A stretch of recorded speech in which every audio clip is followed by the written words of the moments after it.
হযরত ওমর রাদিয়াল্লাহু তাআলা আনহু রাতের আঁধারে ঘুরে বেড়াতেছেন। আমিরুল মুমিনিন নেতা কারে বলে দেখেন, রাতের আঁধারে ঘুরে বেড়াচ্ছেন, কোথায় কি হয় না হয়। মরুভূমির ভিতরে একটা তাঁবুর মধ্যে আলো জ্বলে, কাছে যে হযরত ওমর রাদিয়াল্লাহু তাআলা আনহু রাতের আঁধারে ঘুরে বেড়াতেছেন। আমিরুল মুমিনিন নেতা কারে বলে দেখেন, রাতের আঁধারে ঘুরে বেড়াচ্ছেন, কোথায় কি হয় না হয়। মরুভূমির ভিতরে একটা তাঁবুর মধ্যে আলো জ্বলে, কাছে যে বাচ্চাদের কান্না শুনতে পেলেন, গিয়ে দেখছেন মা কি যেন রান্না করে আর বাচ্চারা কাঁদতেছে গভীর রাত্রে। আমিরুল মুমিনিন বলে, মেয়ে লোক, তুমি তো বড় নিষ্ঠুর, এত রাতে রান্না করো কেন? সকাল সকাল রাঁধতে পারো নাই কেন? সন্ধ্যার সময় খাওয়াই দিতে বাচ্চাগুলি কাঁদতো না। মহিলা বলতেছে, পথিক তুমি কি? তোমার তো আমি চিনি না।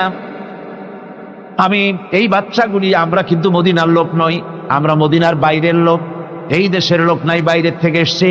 মদিনা সরকারের কাছে কিছু পাবো, সাহায্য নেওয়ার জন্য এসেছি, কিন্তু মদিনা খলিফার কাছে এখনো যেতে পারি নাই। আমরা আজকে 3-4 দিন না খাওয়া রয়েছি, ক্ষুধার জ্বালায় বাচ্চারা কান্দে।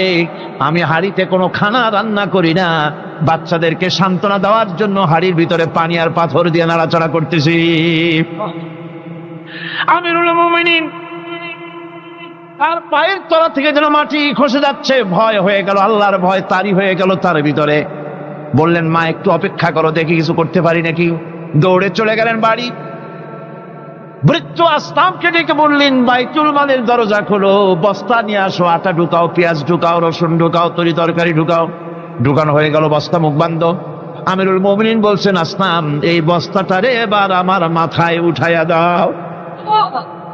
হযরত আসলাম বলেন, হুজুর, এই বস্তা বহন করার জন্য আমি খাদিম তো হাজির আছি, আপনি নেবেন কেন? আমিরুল মুমিনিন বলছেন, দেখো, যেই দৃশ্য আমি দেখে এসেছি, কিয়ামতে আমারে আসামি বানানো হবে, তোমারে বানানো হবে না, কাজী আমার বোঝা আমার মাথায় উঠাও। আটার বস্তা মাথায় নিয়ে অর্ধেকটা পৃথিবীর প্রেসিডেন্ট আমিরুল মুমিনিন দৌড়াচ্ছেন। মরুভূমির ভিতরে তাঁবুর ভিতরে ঢুকে বস্তা খুলে দিয়ে আটা বের করে দিলেন, রান্না করো। তরকারি নিজে কুটে সাহায্য করলেন, রান্না বান্না হয়ে গেল। এবার হযরত ওমর বাচ্চা দুইটাকে 2 উরুর উপরে নিয়ে রুটি ছিঁড়ে তরকারি মাখায় খাওয়াতে লাগলেন, আর বললেন, মা তুমি খাও। মহিলা খাচ্ছে। হঠাৎ করে মহিলার চোখ পড়েছে এই পথিকের দিকে, এই আগন্তুকের দিকে। তাকায় দেখে লোকটির চোখের পানি দাঁড়িয়ে ভিজে ভিজে পড়ছে। মহিলা বলতেছে, ও পথিক, তুমি কে? তোমার তো আমি চিনি না, তবে আমার মন বলে, তোমার ব্যবহার দেখে আমার মন বলে এই মদিনার সরকার আমিরুল মুমিনিন খলিফাতুল মুসলিমিন ওমর না হইয়া তোমার মতো মানুষ হলে বোধহয় ভালো হতো। হযরত ওমর নিজের পরিচয় দিয়ে নিজের বাহবা নিতে চাইলেন না। তিনি বললেন, মা তুমি আগামীকাল খলিফার দরবারে যাবে, সেখানে আমাকে তুমি দেখতে পাবে। পরের দিন মহিলা কষ্ট করে যখন দরবারে চলে গেছেন, যে দেখেন কি সর্বনাশ, রাত্রিবেলায় যিনি বোঝা বহন করে নিয়েছিলেন তিনিই তো খলিফা।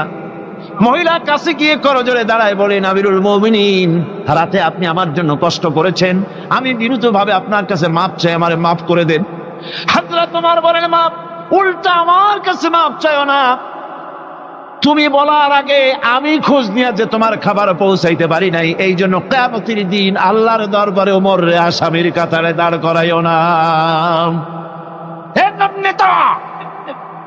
এই নেতা তৈরি করেছিলেন বিশ্বনবী জনাবে মুহাম্মদ রাসূলুল্লাহ সাল্লাল্লাহু আলাইহি ওয়াসাল্লাম।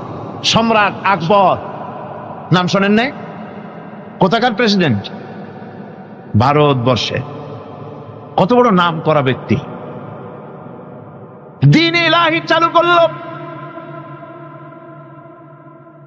তার নামে আল্লাহু আকবার চালু করল। আল্লাহু আকবার বলতে যেন তারে বোঝানো হয়। জিল্লে ইলাহি বলে ঘোষণা করা লাগলো তাকে। তার সামনে মাথা নত করার ব্যবস্থা করে দিল, কুর্নিশের ব্যবস্থা করে দিল। হযরত মুজাদ্দিদ আল বিসানি রাহমাতুল্লাহ আলাইহি এর বিরোধিতা করলেন। বিরোধিতা করার পরে সম্রাট জাহাঙ্গীর তার জেলের মধ্যে ঢুকাই দিল। তাকে যখন দরবারে দাওয়াত দিয়েছিল, একটা গেট বানালো যাতে করে তার মাথা নিচু করে ঢোকা লাগে।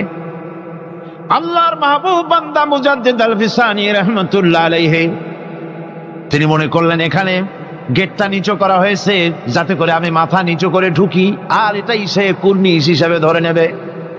তিনি মাথা নিচু করলেন না, মর্দে মুজাহিদ বাদশার দরবারে নিজের বাম পাখানা আগে ঢুকাইয়া দিলেন।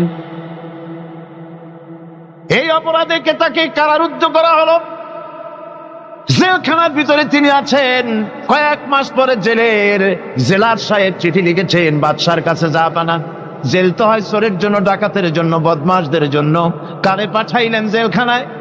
মুজাদ্দিদ আল বিসানি নামক যে ব্যক্তিকে জেলে পাঠিয়েছেন, তিনি আসার পরেই কয় মাসে আমার জেলের মধ্যে চোর আর ডাকাত যা ছিল সব আল্লাহর ওলিতে পরিণত হয়ে গেছে।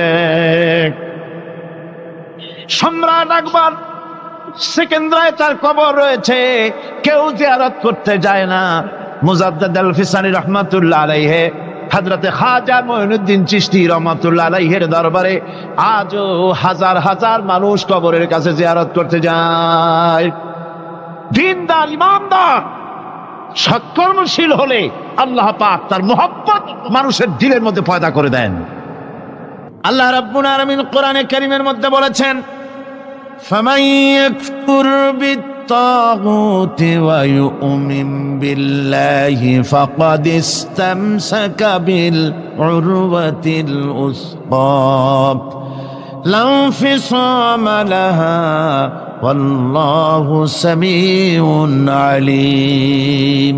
فمن يكفر بالطاغوت ويؤمن بالله, যারা নাকি তাগুতকে অস্বীকার করেছে এবং আমি আল্লাহর প্রতি যারা ঈমান এনেছে, তারা এমন এক মজবুত, এমন এক অবলম্বন ধারণ করেছে যা কখনো ছিঁড়ে যাবার নয়, যা কখনো তাদেরকে ধ্বংস করবে না, বিচ্ছিন্ন করবে না।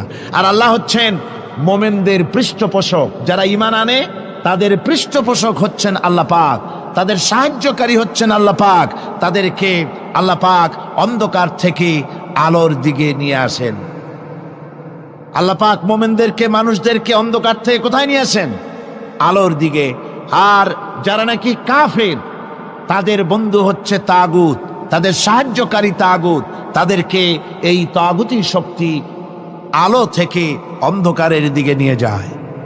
এই জন্য যারা মোমেন হবে, মোমেনদের মধ্যে ঈমান আনার পর কিছু গুণ তার মধ্যে সৃষ্টি হতে হবে, কিন্তু কোয়ালিটি তার মধ্যে সৃষ্টি হতে হবে। সেই কোয়ালিটিগুলি কি, তা একটি একটি করে আপনাদের সামনে আমরা পেশ করব ইনশাআল্লাহুল আজিজ। একটি মানুষ যখন মুমিন হয়, ঈমানদার হয়, তো মুমিন হওয়ার আগ পর্যন্ত সে হয় হীনমন্যতায় ভোগে, ইনফেরিয়রিটি কমপ্লেক্স, এহসাসে কমতরি, হীনমন্যতা। অর্থাৎ আল্লাহর প্রতি ঈমান আনার আগ পর্যন্ত সে আগুনের মধ্যে ক্ষমতা আছে, পানির মধ্যে ক্ষমতা আছে। যখন সে ব্যক্তি ঈমান আনার পরে তার ভেতরে আত্মসম্ভ্রম পয়দা হয়ে যায়, শখসিয়তের পয়দা হয়ে যায়, তার ভিতরে এমন একটা আত্মমর্যাদা বোধ এসে যায় যে আমি যেগুলির সামনে মাথা নত করি আর শক্তি আছে বলে মনে করি, এগুলি তো আসলে কিছুই না। সব শক্তির মূল হতেছেন তো আল্লাহ রব্বুল আলামিন।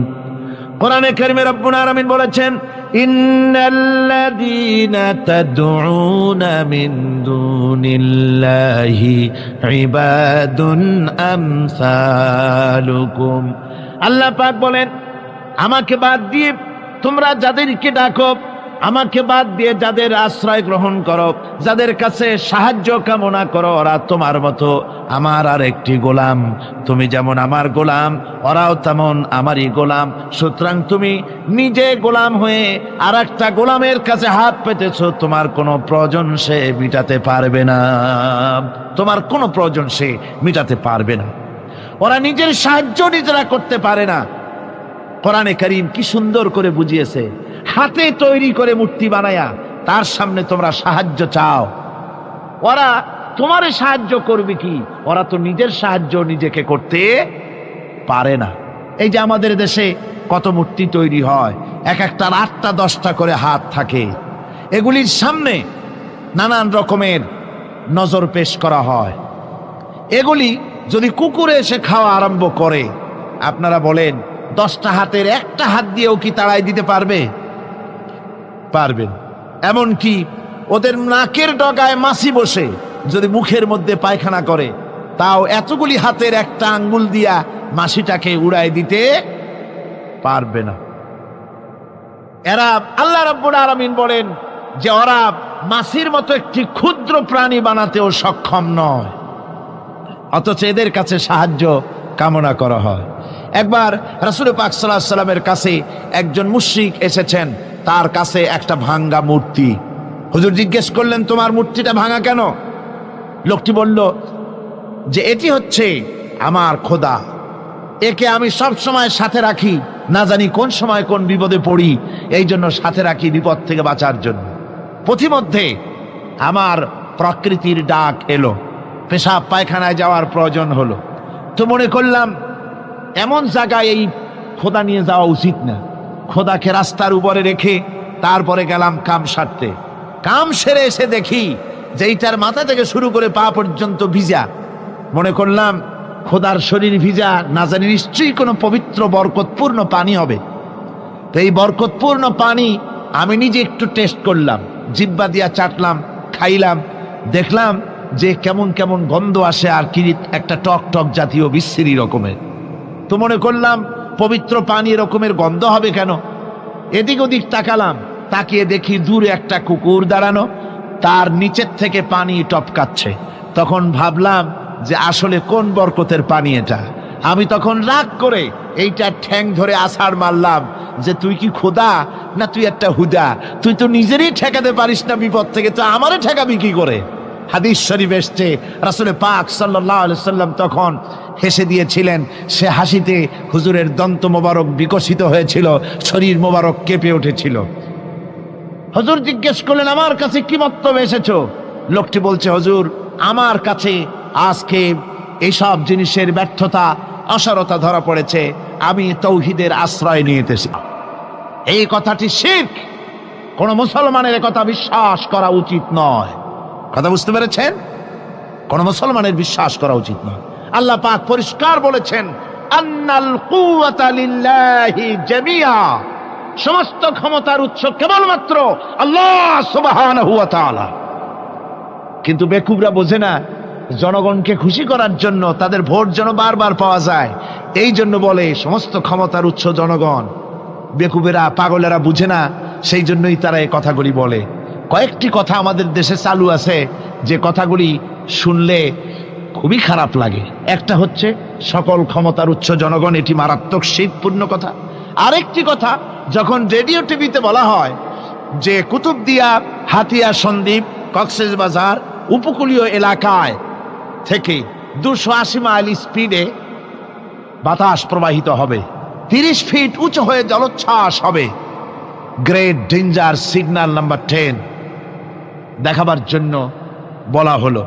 সাথে সাথে তারপরেই রেডিও টিভি থেকে, সরকারি যন্ত্র থেকে সরকারের লোকেরা বলতে থাকেন, এই বিরাট তুফান, জলোচ্ছ্বাস এবং ঘূর্ণিঝড়ের মোকাবেলা করার জন্য সেনাবাহিনী প্রস্তুত করে রাখা হয়েছে। কি বেকুবি! 30 ফুট জলোচ্ছ্বাস হবে, সেনাবাহিনী করবে কি? বন্দুক নিয়ে দাঁড়ায় থাকবে? মোকাবেলা করবা? প্রচন্ড বাতাসের মোকাবেলা করবা তুমি সলিমুদ্দি? হ্যাঁ, বরং বলা যেতে পারে ঘূর্ণিঝড় এবং জলোচ্ছ্বাসের পরে যে দুর্যোগ সৃষ্টি হবে তড়িৎ গতিতে, আমরা সেই দুর্যোগকে, মানুষকে ঠেকাবার জন্য আমরা প্রাণ চেষ্টা চালাবো, আমাদের সব মেশিনারি সেজন্য প্রস্তুত আছে, এটা বলা যেতে পারে। কিন্তু ঝড়ের মোকাবেলা করব, মারাত্মক কথা, মারাত্মক কথা। আবার আরেকটি কথা খুবই মারাত্মক, এগুলো পত্র পত্রিকায় দেখি, অমুক দলের অমুক নেতা হসপিটালে মৃত্যুর সঙ্গে পাঞ্জা লড়তেছে। আজীব তামাশা! মৃত্যু কি তোমার মাইকেল টাইসন? মৃত্যু কি তোমার মোহাম্মদ আলী ক্লে যে পাঞ্জা লড়বা? মৃত্যুর সাথে পাঞ্জা লড়তে পারে এমন ক্ষমতা পৃথিবীর কারো আছে? সুতরাং এগুলো জাহালাতের কথা, মূর্খতার কথা। মৃত্যু যন্ত্রণায় ভুগছে এটা বলা যায়, মৃত্যু যন্ত্রণায় কষ্ট পাচ্ছে বলা যায়, মৃত্যুর সাথে পাঞ্জা লড়ছে। সলিমুদ্দিন সাহস তো কম না।